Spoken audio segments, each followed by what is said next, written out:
Hello and welcome to Stories That Shape Us. My name is Joanna Daniel. Today I want to talk about the stories that even the stories that we don't acknowledge shape us. How the stories, the things that happen to us in our lives, everything has an impact on us. And even the things that we don't acknowledge consciously, they're there in the subconscious, they're there in our nervous system, in our bodies, and they impact us. So even the things that we won't allow to come to our conscious mind, they have an impact on our physical health, our emotional health. They have an impact on how we function relationally, how we show up in our relationships, the decisions and choices that we make, the things that we feel we have access to, and the things that we don't know that we have access to, how we limit ourselves or not limit ourselves. All the stories impact us. And so that's why it's really important for us to know what the stories are. Yesterday, I talked about the number one thing that stops us from healing, and that's acceptance. When we don't accept that something has happened, it really does impact how we do life. So, for example, the story of abandonment and loss that we don't think about, that we don't allow ourselves to process, still has an impact. Abandonment has impact in many, many different areas of our lives. And sometimes that's the defining story in our life. It might be the defining story, but it might look successful at the moment. So you may have been abandoned, but you're doing so many amazing things, and it looks successful, it looks uh, healthy, but it's really by perhaps low self-esteem, feeling not good enough, the need to, driven by the need to prove to others and to yourself that you're worthy. And so that's why those underlying messages are it's so important for you to sit with and allow your subconscious to become conscious.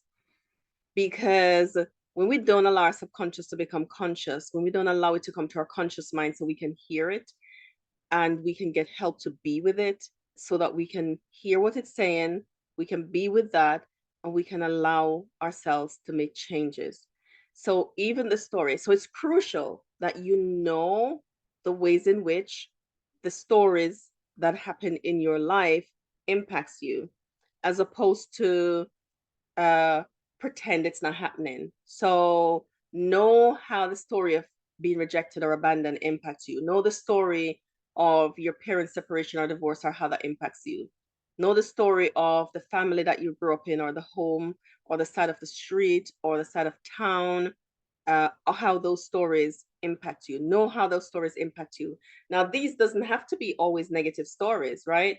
So we work with trauma here, though. So when I talk about stories, I'm talking about those kind of stories, those traumatic stories, those traumatic experiences that we have, how those impact us. What I do know, though, that the defining story sometimes is not what we think it is. So part of what we do in our inner child healing coaching program is to find the defining story. And when we find the defining story, we unpack that defining story. And sometimes the defining story is the way culture shows up, the way, when I say culture shows up, some of the cultural narratives that we have, that our mothers pass down to us, the things that our aunties say, the things that we do in our family and in our home, the things that was must and have tos for you as you were growing up. Sometimes that's the defining story for you that shape your life. It shaped a lot of women's life, that stopped them from uh resting, just stopping, giving themselves permission to not be busy all the time, not be doing things all the time. The defining story tell us messages that we use to structure our lives, and to sometimes those messages, even though they're not positive, they become values by which we live our lives, and we will battle for them, right?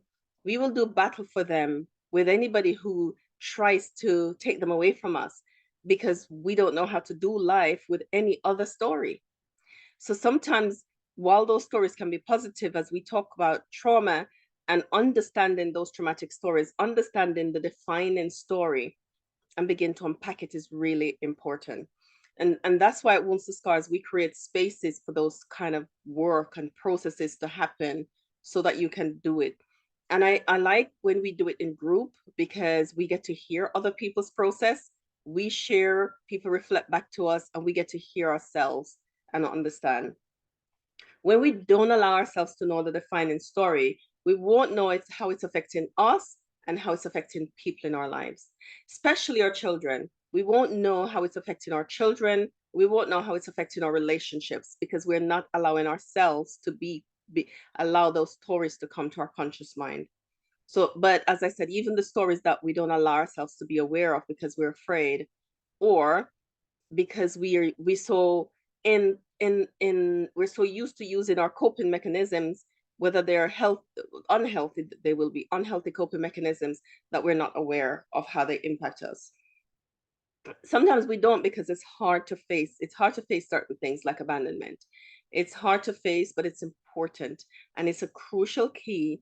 Knowing the story is a crucial key to you moving forward, to you having and being able to have healthy, safe relationships, for you to be able to name some of the things that have been happening to you, why you do some of the things that you do, when you allow yourself to know all your stories. And I mean, we won't know all our stories all at once.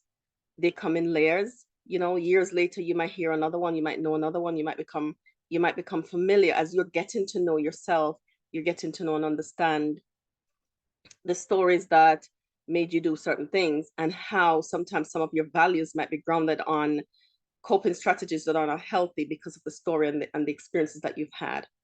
This is really worthy work. This is work that is timely.